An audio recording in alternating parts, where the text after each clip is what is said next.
Сәлеметсіздер ме? Бүгін біз 27-ші нұсқаның А бөлімін талдаймыз. Бірінші есеп: квадрат 3 мүшені көбейткіштерге жіктеңіз. 2y квадрат азайту 7y қосу 6. Қалай жіктейміз? Нөлге теңестіріп, дискриминант тауып алып жіктеуге болады. Немесе қазір ортақ көбейткіш шығатындай етіп қалай жазып алуға болады? Немесе былай сол дискриминант арқылы тауып алайық. 2y квадрат минус 7y қосу 6 тең 0. Дискриминант 49 минус 4, 2-ні 6-ға көбейтем 12, 1. X1 бізде 4, 7-тен 1 аламын. 4-тен 6, 2-ден 3, немесе 1,5. Екіншіті 1, 7-ге 1 қосамын, 2. Сонда былай жіктейміз.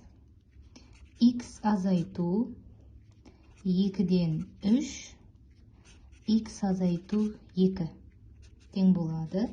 2-ге көбейтіп жіберетін болсам, 2x азайту 3, X азайту 2. Келесі екінші есеп: градуспен жазыңыз, радианмен беріліп тұр. Бұл жерде ең оңайы фидің орнына 180 қоясыз. 180-ді 4-ке бөлем 45, 45-ті 3-ке көбейтем 135 градус шығады. Келесі үшінші есеп: теңдеуді шешпей түбірлерінің қосындысы мен көбейтіндісін табыңыз. Қосындысы 7-ге тең, көбейтіндісі 1-ге тең. 7 мен 1. Келесі есептеңіз төртінші есеп: синус пи бөлінген 8 көбейту косинус пи бөлінген 8. Бұл жерде мына формуланы қолданамыз. Синус 2 альфа. Ол бізде 2 синус альфа көбейту косинус альфаны береді ғой. Осы формуланы қолданамыз, сондықтан маған 2 керек. 2-ге көбейту үшін 2-ге бөлуіміз керек. Синус пи бөлінген 8 көбейту косинус пи бөлінген 8. Мына 2 және синус пи бөлінген 8, косинус пи бөлінген 8 менде береді синус 2 көбейту пи бөлінген 8. Және оны 2-ден 1-ге көбейтем. Тең болады 2-ден 1 көбейту. Мына 2 мен 8 қысқарады, сонда синус пи бөлінген 4. Синус пи бөлінген 4 ол 45 градус, түбірасты 2 бөлінген 2. Сонда түбірасты 2 бөлінген 4 болады. Бесінші есеп: өрнекті ықшамдаңыз. Түбірасты 25-тен 5 шығады, 5 түбірасты x, 16-дан 4 шығады, 4 түбірасты x, қосу 3 түбірасты x. Бізде түбірасты x-ті береді, түбірасты x-ға 3 түбірасты x қоссам, 4 түбірасты x шығады.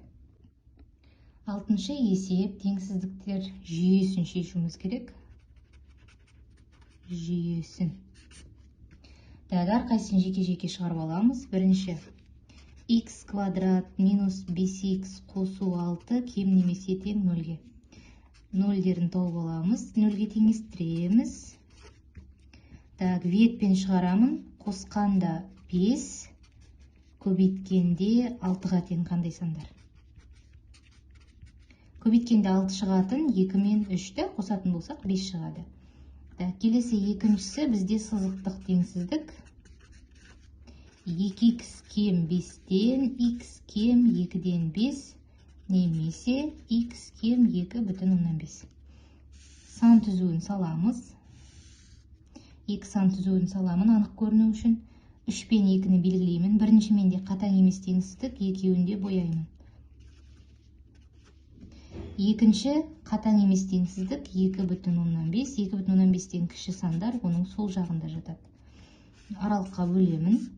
Мына жақтан 0 алам, плюс, минус, плюс, бізге кем аралық керек мына жер. Енді осы екеуінің қиылысуы, сонда жауабын жазамыз. 2-ден 2,5-ге дейін 2-ні қоса алғанда. Жетінші есеп: есептеңіз. А минус b-ның квадраты бойынша жақшаны ашамыз. Бірінші а квадрат, яғни түбірасты 5-тің квадраты, минус 2 еселенген а көбейту b, минус 2 түбірасты 5 көбейту түбірасты 2, қосамыз b-ның квадраты. Қосу түбірасты 2-ның квадраты. Түбір асты 5-тің квадраты 5, азайтамын. Түбір асты 5-ті түбір асты 2-ге көйтсем, түбір асты 10. Қосамын, түбір асты 2-нің квадраты 2. Сонда 7 азайту 2 түбір асты 10 шығады. 8-ші есеп, бөлшекті қысқартыңыз. Тең болады. Мына екеуін көбейткіштерге жіктеп алуымыз керек. Мынау уже бөлімі көрініп тұр. X азайту 1-дің квадраты екендігін. Кері ашатын болсақ, осы формуланы қолданып. X-тің квадраты азайту 2x қосу 1.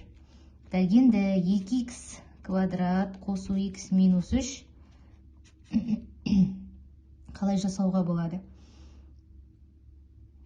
0-ге теңестіріп, жаңағылай дискриминант арқылы табуымызға болады. 1 көбейту 4 минус 6 25 x1 4 минус 1 минус 5 минус 2-ден 3 x плюс 2-ден 3 сосын екінші түбірі минус 1 қосу 5 бөлінген 4 1 шығады. X минус 1. Мына екеуі бізде қысқарады. Мынаны мұнда көбейтіп жіберем. 2x қосу 3 x минус 1 деген бөлшек шықты. Так, 9-шы есеп ықшамдаңыз. Бұл бізде a минус b, a плюс b-ны береді. Ол a квадрат минус b квадратты беретін етті. Сонда 1-дің квадраты азайту синус квадрат x. 1 азайту синус квадрат x, ол бізде косинус квадрат x-ті береді.